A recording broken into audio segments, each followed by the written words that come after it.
కొనసాగిద్దాం అంబేద్కర్ గారి ఆశయాలను. జోహార్ డాక్టర్ బిఆర్ అంబేద్కర్. జోహార్ బిఆర్ అంబేద్కర్.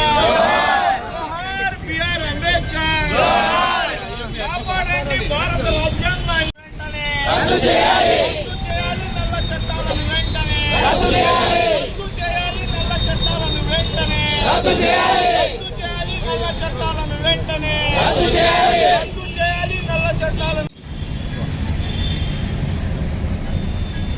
ఈరోజు నర్సరావుపేట స్థానిక గణేశస్తంభం దగ్గర ఉన్నటువంటి బాబాసాహెబ్ అంబేద్కర్ గారి విగ్రహం అంతా కాపాడండి భారత రాజ్యాంగాన్ని రద్దు చేయాలి, 2025 వక్ఫ్ సవరణ చట్టాన్ని అంటూ కొవ్వొత్తులతో నిరసన కార్యక్రమాన్ని చేపట్టడం జరిగింది. ఎందుకంటే అన్నింటిగా ముస్లింలకు మేము మేలు చేస్తున్నాం, ముస్లింలకు మంచి చేస్తున్నాం, ముస్లింలకు మేము న్యాయం చేస్తున్నాం అంటూ కేంద్ర ప్రభుత్వం పదే పదే చెప్తూ ఉంది. కానీ ఆ కేంద్ర ప్రభుత్వంలో, కూటమి ప్రభుత్వంలో ఒక్క ముస్లిం కూడా పార్లమెంట్లో లేడనేది జగమెరిగిన సత్యం అని కూడా తెలియజేస్తూ ఉన్నాం. కాబట్టి ఇప్పటికైనా నరేంద్ర మోడీ గారు మీరు తీసుకొచ్చినటువంటి నల్ల చట్టాలు ఏదైతే ఉన్నాయో వాటిని వెంటనే రద్దు చేయాలని, వక్ఫ్ సవరణ బిల్లును వెంటనే రద్దు చేసే విధంగా చర్యలు తీసుకోవాలని మేము డిమాండ్ చేస్తూ ఉన్నాం. ఈరోజు పల్నాడు జిల్లా నర్సరావుపేటలో అంబేద్కర్ ఈరోజు రాజ్యాంగ నిర్మాత డాక్టర్ బాబాసాహెబ్ అంబేద్కర్ గారి జయంతి సందర్భంగా రాజ్యాంగాన్ని ఏ విధంగా అయితే తూట్లు పొడుస్తున్నారో దానికి నిరసనగా ఈరోజు ప్రజా సంఘాలు, ముస్లిం సంఘాలు, అలాగే లౌకికవాదులు, ప్రజాస్వామ్యవాదులు, సిపిఐ, సిపిఎం అన్ని పార్టీల మద్దతుతో ఈరోజు ఇక్కడ కొవ్వొత్తుల నిరసన కార్యక్రమాన్ని చేయడం జరుగుతుంది. అయితే ఈ భారతదేశం లౌకికవాద ప్రజాస్వామ్య ఈ దేశంలో అంబేద్కర్ గారు రాసిన రాజ్యాంగాన్ని సుమారు 70 సంవత్సరాలు పైబడుతున్నా కానీ ఇక్కడ మైకుల్లో, ప్రజా వేదికల మీద ఆయన ఆశయాల్ని కొనసాగిద్దామని చెప్తున్నారు. కానీ రాజకీయ నాయకులు వాస్తవంగా ఆయన రాసిన రాజ్యాంగాన్ని అమలుపరచడం లేదు. అమలుపరచకుండా వాటిని తూట్లు పడుస్తున్నారు. కాబట్టి ఆయన ఆత్మ ప్రశాంతంగా ఉండదు.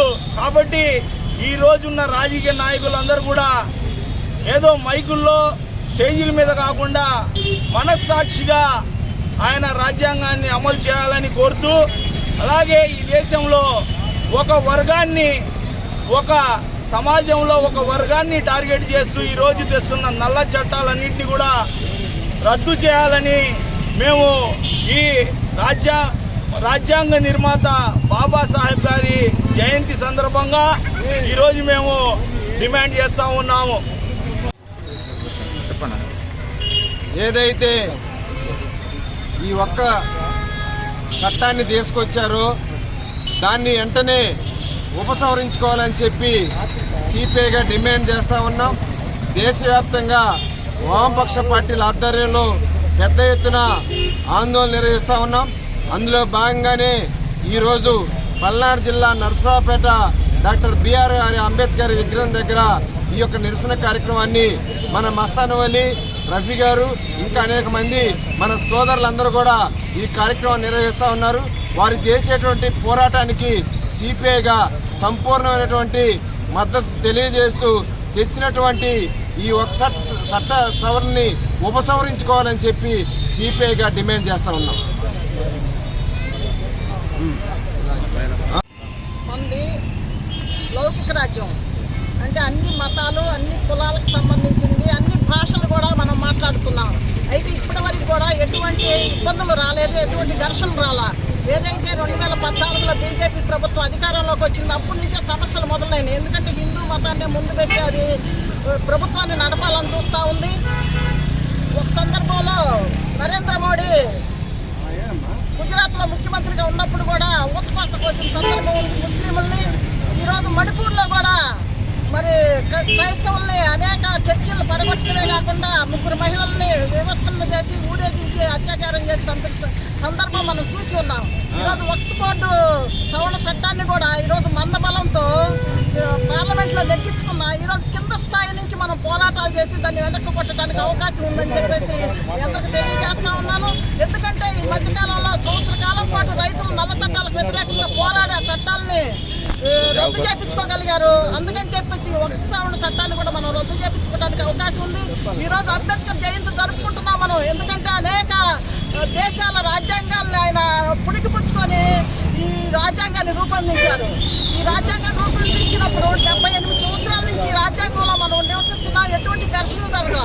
ఈరోజు ఈ రాజ్యాంగాన్ని రచించిన అంబేద్కర్ని పార్లమెంట్లో అమిత్ షా ఒక సందర్భంలో అంబేద్కర్ అనే కన్నా దేవుడా అంటేనంటే స్వర్గానికి పోతా అని చెప్పేసి అంబేద్కర్ని కూడా చిన్నతనం చేసిన సందర్భం కనపడుతుంది. అందుకని చెప్పేసి మనం అందరం కలిసి ఈరోజు వక్ఫ్ బోర్డు సవరణ చట్టం అంటే ముస్లింలు ఒక్కళ్ళే పోరాడతారు, ముస్లింలు ఏకాకులు చేయొచ్చు అని చెప్పేసి ఈరోజు బీజేపీ ప్రభుత్వం ఆశిస్తూ ఉంది. అది కరెక్ట్ కాదు. కింద స్థాయి నుంచి కూడా హిందువుల్ని, ముస్లింలు, క్రైస్తవులు అందరినీ కూడా కలుపుకొని పోరాటంలో ముందుకు ఉండాలని చెప్పేసి తెలియజేస్తూ ఈ అవకాశం ఇచ్చిన అందరికీ ధన్యవాదాలు. కేంద్రంలోని బీజేపీ ప్రభుత్వం అధికారంలోకి వచ్చిన దగ్గర నుంచి ఈ దేశంలోని ప్రజల్ని ముస్లింలని, క్రైస్తవులని రకరకాలుగా విభజనలు తీసుకొచ్చి బీజేపీ ప్రభుత్వం తమకు అనుకూలమైన చట్టాలని తయారు చేసుకుంటూ ముస్లింల మీద, క్రైస్తవుల మీద దాడి చేస్తూ ఇదేదో హిందూ ప్రజలను ఉద్ధరిస్తున్నామని చెప్పి ఒక ప్రచార ఆర్భాటం చేస్తూ ఉంది. ఇది మొత్తంగా బీజేపీ ప్రభుత్వం చేస్తున్నటువంటి విధానాలు అనేవి పూర్తిగా భారత ప్రజానీకానికి వ్యతిరేకమైన చర్యలు. ఇవన్నీ కూడా మొత్తంగా వీళ్ళు ఎంచుకున్న మార్గం కార్పొరేట్ అనుకూల విధానం. అంటే దేశ వనరుల మొత్తాన్ని దోపిడీ చేసి కార్పొరేట్ అనుకూల విధానాలను అవలంబిస్తూ దేశంలో రోజు రోజుకి పేదరికం పెరిగిపోతూ ఉంటే దీని నుంచి ప్రజల దృష్టిని మరలించడం కోసం ఈ హిందూ, ముస్లిం అని చెప్పి విద్వేష ప్రసంగాలు చేస్తూ ప్రజలను మాయలో ఉంచుతూ వాళ్ళ పబ్బం గడుపుకుంటా ఉన్నారు. దానిలో భాగమే అనేక నిర్బంధ చట్టాలు తీసుకొస్తున్నారు. వక్ఫ్ సవరణ చట్టం అని చెప్పి తీసుకొస్తున్నారు. క్రైస్తవులకు వ్యతిరేకమైన చట్టాలు తీసుకొస్తున్నారు. వీటన్నిటినీ కూడా ప్రజలందరూ గమనించాలి. ఈ బీజేపీ ప్రభుత్వం చేస్తున్న విధానాలు అనేవి మొత్తం భారత ప్రజానీకానికి వ్యతిరేకమైనవి. కాబట్టి ఆ దిశగా ఈరోజు డాక్టర్ బిఆర్ అంబేద్కర్ గారి 135వ జయంతి సందర్భంగా ప్రతి ఒక్కరం కూడా ఈ ప్రజాస్వామ్యాన్ని, రాజ్యాంగాన్ని కాపాడుకోవాల్సిన బాధ్యత మనందరి మీద ఉందని తెలియజేస్తూ ఈ అవకాశం ఇచ్చిన మిత్రులకు ధన్యవాదాలు. ఈరోజు డాక్టర్ బిఆర్ అంబేద్కర్ జయంతి సందర్భంగా కేంద్ర ప్రభుత్వం తెచ్చిన వక్ఫ్ బోర్డు వ్యతిరేక బిల్లును దానిని నిరసిస్తూ ఇవాళ క్యాండిల్ ర్యాలీతో పాల్గొనడం చాలా ఆనందంగా ఉంది. అలాగే మరీ ముఖ్యంగా ఇవాళ నరేంద్ర మోడీ అండ్కో అందరు కలిసి ఇవాళ ముస్లిం సంస్థలకు సంబంధించిన 9,40,40,000 ఎకరాలు ఇవాళ కబ్జా చేయాలని ఒక కుట్రపూరిత విధానాన్ని ఇవాళ అనిల్ అంబానీ కానీ, ఇవాళ ముఖేష్ అంబానీ కానీ అదానిగా కట్టబెట్టడానికి కుట్రలో భాగంగా ఇవాళ వక్ఫ్ బోర్డు సవరణ బిల్లు తేవడం జరిగింది. ఈ రోజు నరేంద్ర మోడీ గారిని ఒకటే అడుగుతున్నాం, ఇవాళ వక్ఫ్ బోర్డులో ఉన్న సెక్షన్ 40 ప్రకారం ఇవాళ మీరు ఎందుకు రద్దు చేయాల్సి వచ్చిందో ఇవాళ జనానికి చెప్పాల్సిన అవసరం ఉంది. ఇవాళ ఆ సెక్షన్ రద్దు చేయడం వల్ల వక్ఫ్ ట్రిబ్యునల్ కానీ లేకపోతే వక్ఫ్ బోర్డుకు సంబంధించిన కానీ ఇవన్నీ గతంలో ఏదైనా ఆక్రమణకైన భూమిని ఇవాళ మన వక్ఫ్ బోర్డు ద్వారా కానీ వక్ఫ్ ట్రిబ్యునల్ ద్వారా కానీ మనం సర్వే చేయించి దాన్ని హ్యాండ్ ఓవర్ చేసుకోవడానికి అధికారం ఉండేది. ఇవాళ నరేంద్ర మోడీ కుట్రపూరితంగా ఇవాళ సెక్షన్ 40ని రద్దు చేసి ఎవరైనా 10-12 సంవత్సరాల ఆధీనంలో ఉంటే దాన్ని వాళ్ళు సొంతం చేసుకునే విధంగా ఇవాళ కుట్రపూరితంగా ఈ వక్ఫ్ బోర్డు బిల్లు తేవడం జరిగింది. మరీ ముఖ్యంగా ఇవాళ 107ని కూడా రద్దు చేయడం జరిగింది. వక్ఫ్ బోర్డులో 107 రద్దు చేయడం వల్ల ఎవరైనా సరే 12 సంవత్సరాలు 30 సంవత్సరాలు కనుక వక్ఫ్ బోర్డును ఆక్రమించుకుని ఆ భూమిని ఆక్రమించుకునే వాళ్ళే అన్యాక్రాంతం అవుతుంది. ఈ రకంగా ఇవాళ వక్ఫ్ బోర్డులో బిల్లు. అదే కాకుండా ఇవాళ వక్ఫ్ బోర్డులో కూడా నాన్ ముస్లింస్ ని కేంద్ర ప్రభుత్వంలో ఉన్న వక్ఫ్ బోర్డులో అయితే 22 మందిలో 4-5 ఇవాళ నాన్ ముస్లింస్ ని, అలాగే స్టేట్ బోర్డులో ఉండే 11 మందిలో కూడా 2-3 ఇవాళ నాన్ ముస్లింస్ ని పెట్టి వాళ్ళకు అనుకూలంగా ఇవాళ ఏదైనా ఉంటే అంతకుముందు గతంలో ముతౌలి గారు కానీ వక్ఫ్ బోర్డు సీఓ కానీ లేకపోతే ట్రిబ్యునల్ ద్వారా పరిష్కారమైన సమస్యని ఈ రోజు దాన్ని రద్దుపరిచి ఇవాళ జిల్లా కలెక్టర్ ఆధ్వర్యంలో ఇవాళ జిల్లా కలెక్టర్ గానీ ఉన్నత స్థానం రెవెన్యూకి సంబంధించిన వారికి హ్యాండ్ ఓవర్ చేయడం వల్ల రాబోయే రోజుల్లో ముస్లిం సోదరులకు జరగబోయే అన్యాయాన్ని వాళ్ళ ప్రజల్లోకి తీసుకెళ్లి అనేక రకాల సంఘాలైనటువంటి సంఘాలు మొత్తం ఇవాళ మద్దతు ఇచ్చి ఈ వక్ఫ్ బోర్డు బిల్లు మీద నిరసన వ్యక్తం ఇదే కాదు ప్రపంచ దేశాల్లో యూరోపియన్ యూనియన్ తోటి 25 దేశాల కూటమి కూడా ఇవాళ నరేంద్ర మోడీ ప్రభుత్వం ఇవాళ ఈ వక్ఫ్ బోర్డు మీద తీసుకున్న చర్యల మీద ఇవాళ తీవ్రంగా ఖండించడం జరిగింది.